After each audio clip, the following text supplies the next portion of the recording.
Chapter 26.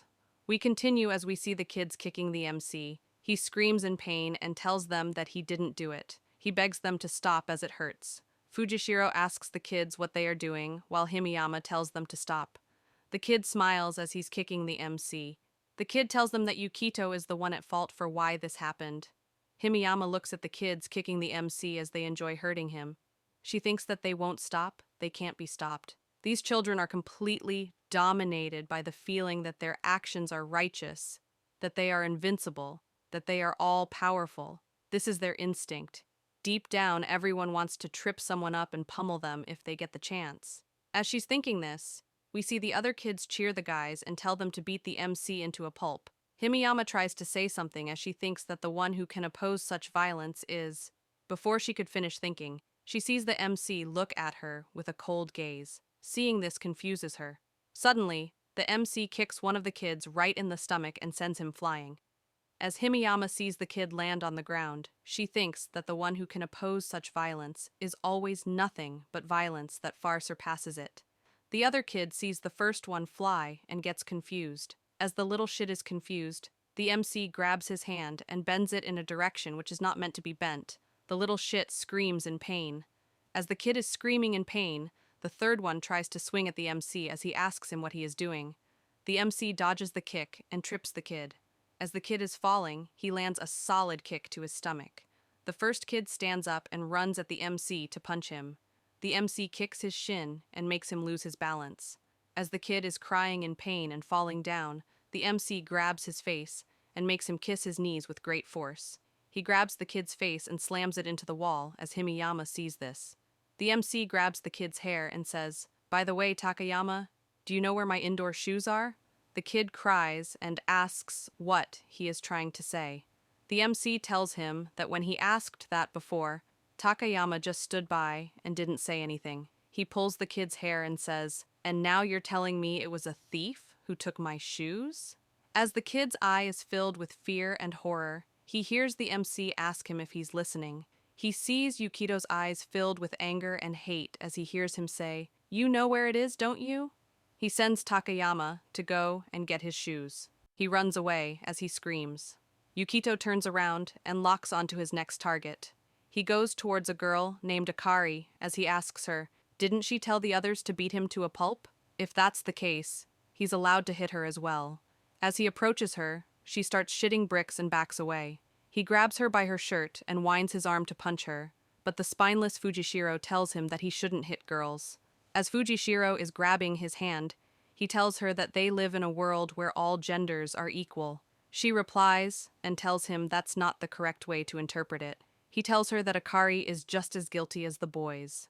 When he was being beaten unilaterally, she egged on it.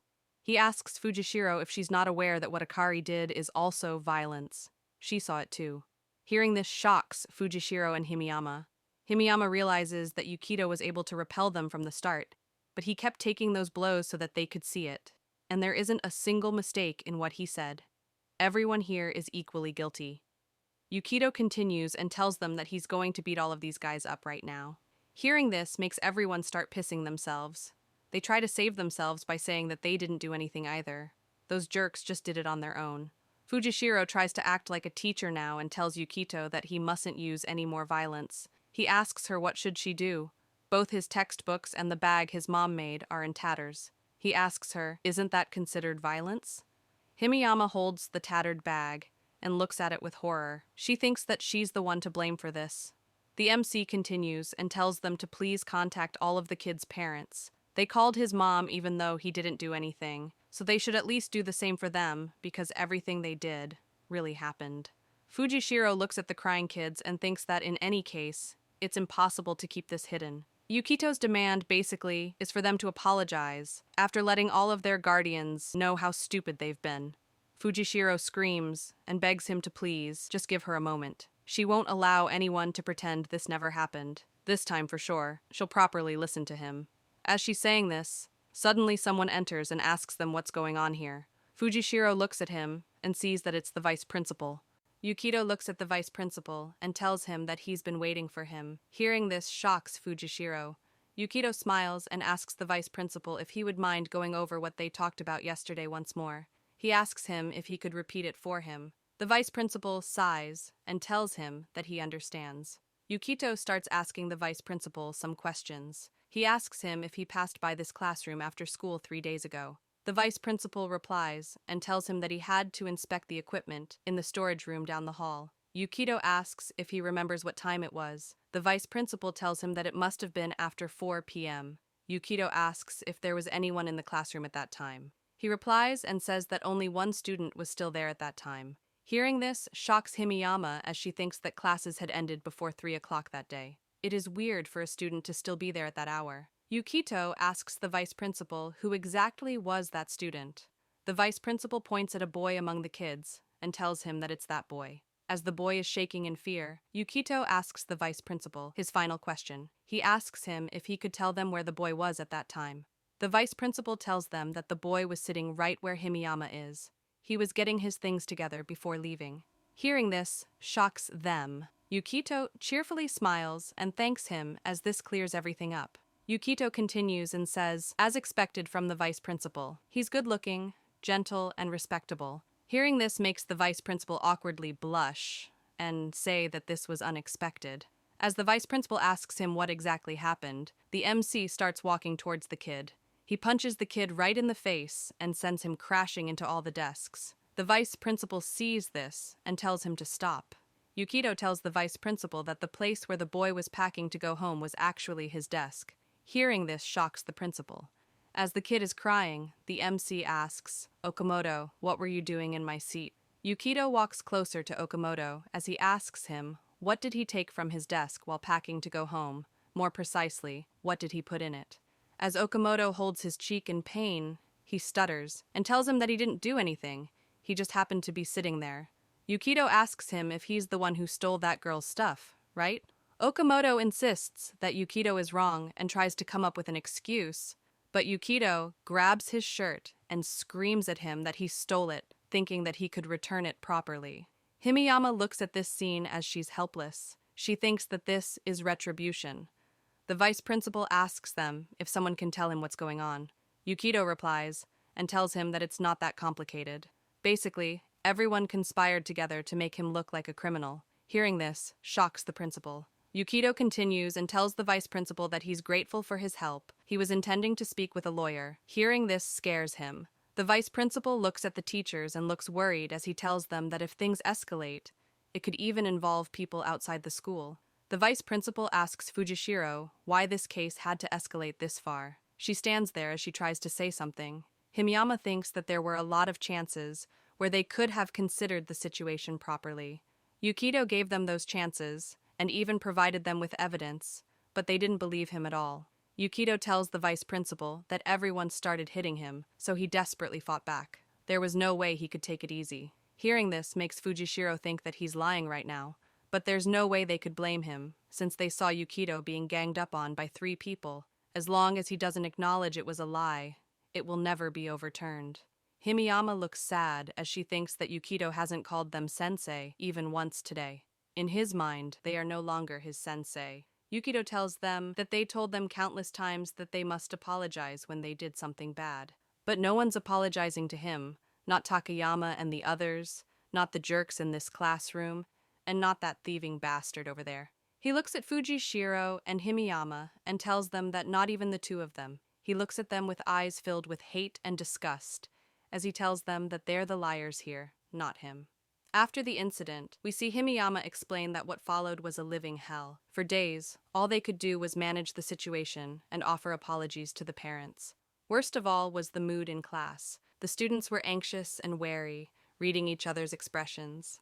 They were made to repay for every textbook, and Takayama's group, having slashed the cloth bag, got another brutal beating. Now we see the girl who egged him talk to the MC and say that the guys were terrible for treating Yukito like the culprit. Yukito doesn't even look at her as he tells her to not talk to him as she's annoying. She shuts up after hearing this and goes back to eating her food. Himiyama explains that Okamoto, who was the root cause, became an outcast and transferred schools later on. Now we see Himiyama sitting at her table in her room as she thinks that she's had enough, but she can't let things be like this. She can't allow it to end this way. Fujishiro-sensei is going to keep taking charge of that fractured class. She asks herself why she wanted to become a teacher in the first place. She thought she loved working with children. She honestly believed this was the perfect job for her, but reality was far too cruel, and she was unbearably naive. As she takes her pen to write something, she asks herself how can she get her feelings across. The next day, we see Fujishiro telling the class that they'll be parting with Himiyama-sensei today and to please give her a round of applause. The students don't even look at her, let alone applaud for her. Himiyama sees this and thinks that she's lucky that no one said straight to her face that it would have been better if she hadn't come. She tells everyone that she's grateful for all the time they've shared until today. She walks towards the MC and calls him. She bows down and apologizes to him. She tells him that she should have trusted him. She should have heard him out. She understands that some things can't be forgiven, even if she says sorry, but she would still like to apologize. She holds out a letter addressed to him and tells him that she wrote this to express her feelings and pleads with him to read it when he gets back home. As she holds the letter out, she remembers writing it and thinks that a letter filled with all the feelings she rewrote over and over. As her hands tremble, she thinks that despite how things turned out, she wanted to believe that there was meaning in everything she's done until now. The MC suddenly stands up and walks away without taking the letter and tells her farewell. He walks out of the class as he says this. Himiyama sees this and falls on the floor and starts crying as loud as she could. That's how she ended up giving up on being a teacher. Now, back in the present, we see Himiyama looking at the lucky coin the MC gave her as she lays on the sofa. She thinks that Fujishiro-sensei, having resigned from the elementary school and once broken in spirit, stood up again and became a high school teacher, where they met once more. That goes for herself, too. Even though they already forgot about each other, they somehow found themselves drawn together, as if fate had a hand in it. She sits up as she says that things can't stay this way forever. She remembers Yukito's bitter, sweet expression and thinks that the person who gave kind words to someone like herself is being hurt by someone, just like she once was. She says that she won't forgive them, never. As she looks at the coin, she thinks that with the anger and guilt welling up inside her, she's still deceiving him. She wonders if this really is her way of atoning. She clenches the coin and thinks, no, I know very well that something like this won't ever grant forgiveness. She looks determined as she thinks that this is her resolve. This time, she'll be the one to protect Yukito.